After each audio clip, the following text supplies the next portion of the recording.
Hi guys, it's me. I really haven't done a video in a very long time. Uh, there are multiple reasons actually. I've just got a new job, which is crazy because I never thought I'd ever get a job. But it's actually quite fun. I work in a school and it's actually quite. It's busy at times, but name one school that isn't. But it's fun. I love it. I love my colleagues that work with me, and the pupils are very nice as well. So it's really cool. Um, hmm, where to begin with the events of? I don't know. The events of the year, maybe. um, so about 3 weeks ago, I had a psychiatrist appointment.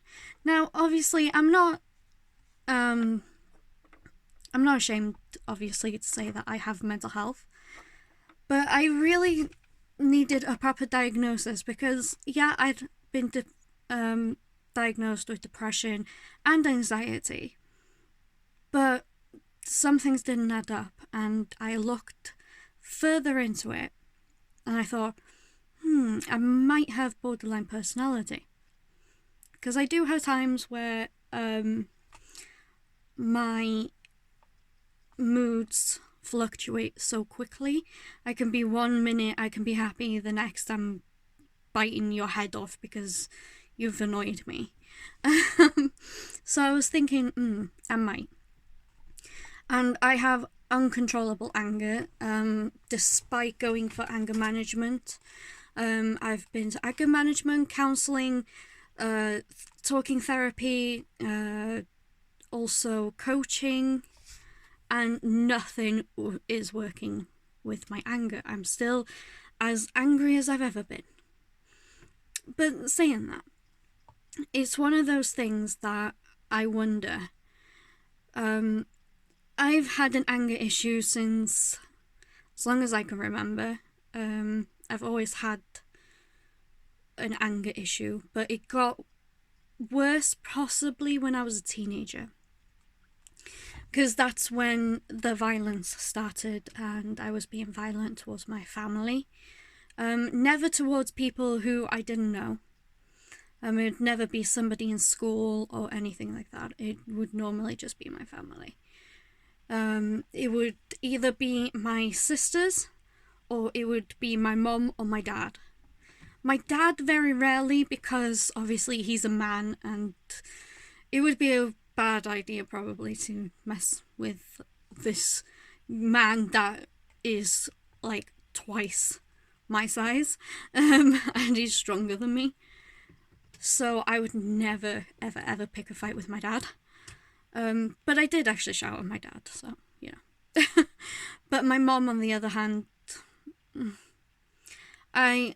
It's one of those things that I've always said that I would not regret anything in my past, but those that is one of the things I regret in my past is possibly assaulting my mom. And mom, if you're watching this, I am so sorry for what I did when I was that age and being a little shit. But I love you now, and all I can do is change my behaviour now. Obviously, I can't make up for all the shit I caused. But that's just that. So, back to the appointment. So, I went into the appointment, and he asked very much all the questions that you think they're going to ask, like your childhood, what's your moods like, how would you describe being depressed, being anxious, anger. And because of everything that has happened in my past, I'm not going to go into that because I don't really want to divulge into that. But because of what happened in my past and everything, and my fear of abandonment and everything like that, he turned around and said, well, from what it sounds like, you've got borderline personality disorder. And I already knew this because that's why I contacted my GP to make the appointment to see a psychiatrist, because I kind of knew that I had something different than depression and anxiety.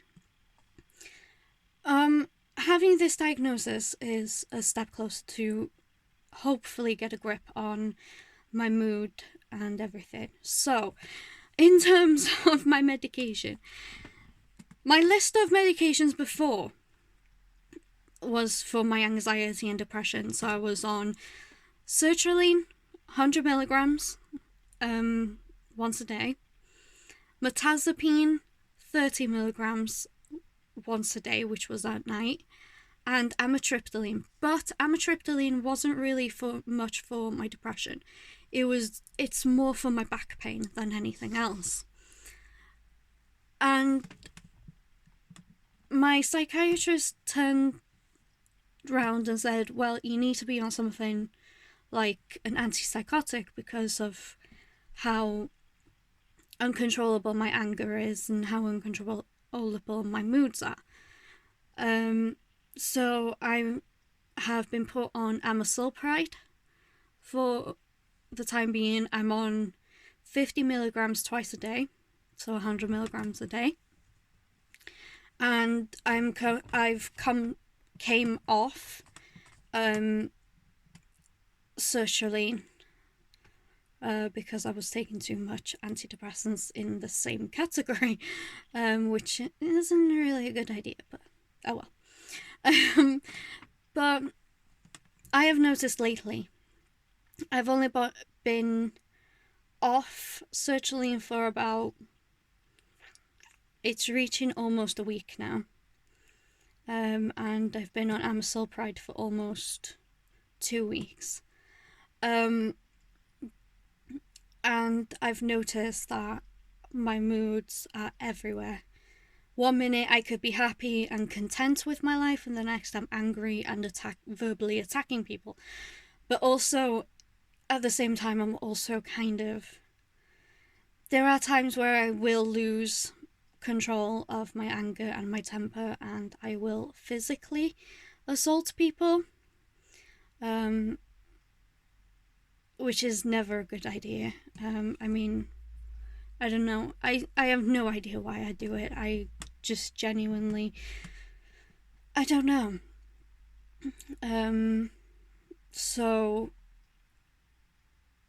that's what's been happening for the past few days. I've been up and down. I could be happy, the next I'm just angry, the next I want to kill myself.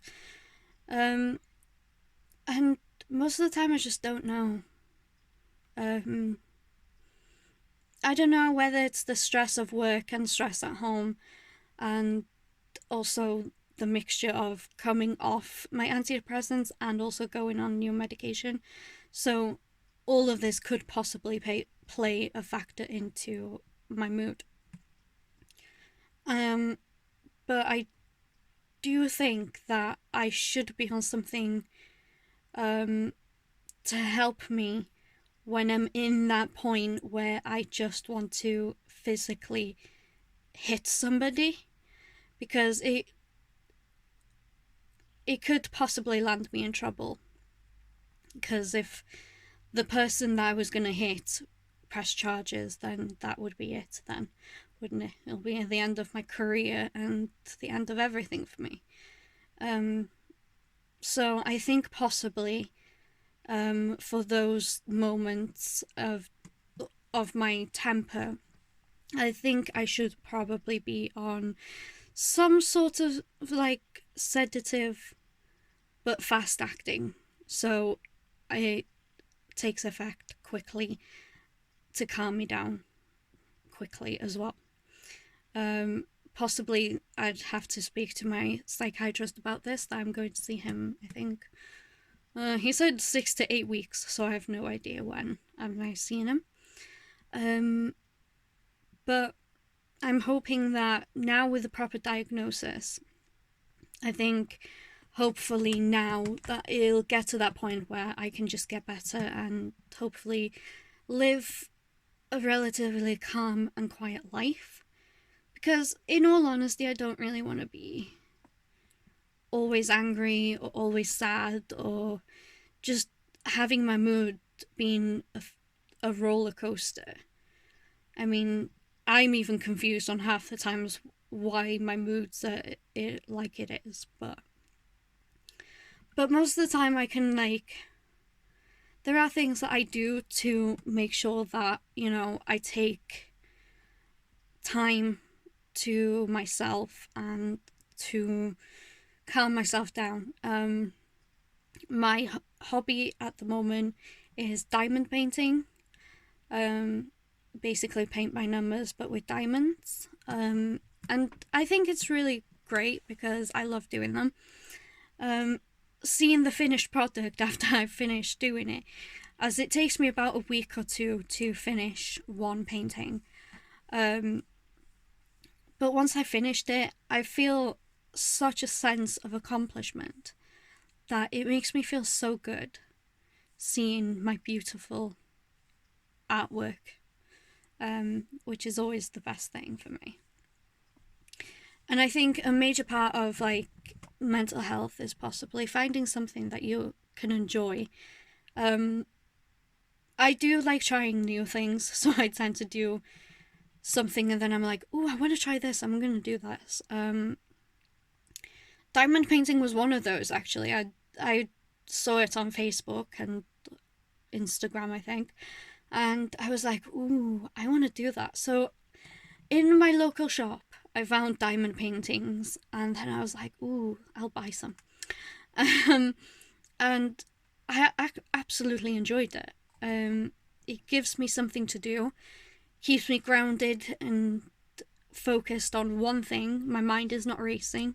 It's just focused on one thing, and that is to complete the diamond painting. And at the end, you just feel so good because you can see your finished product and think, wow, this is absolutely beautiful. Which is always good with mental health. And I think, hopefully, I want to probably make a lot more videos exploring my strategies of coping with everything, and I want to encourage all of you to live the best possible life that you can do despite having mental health issues.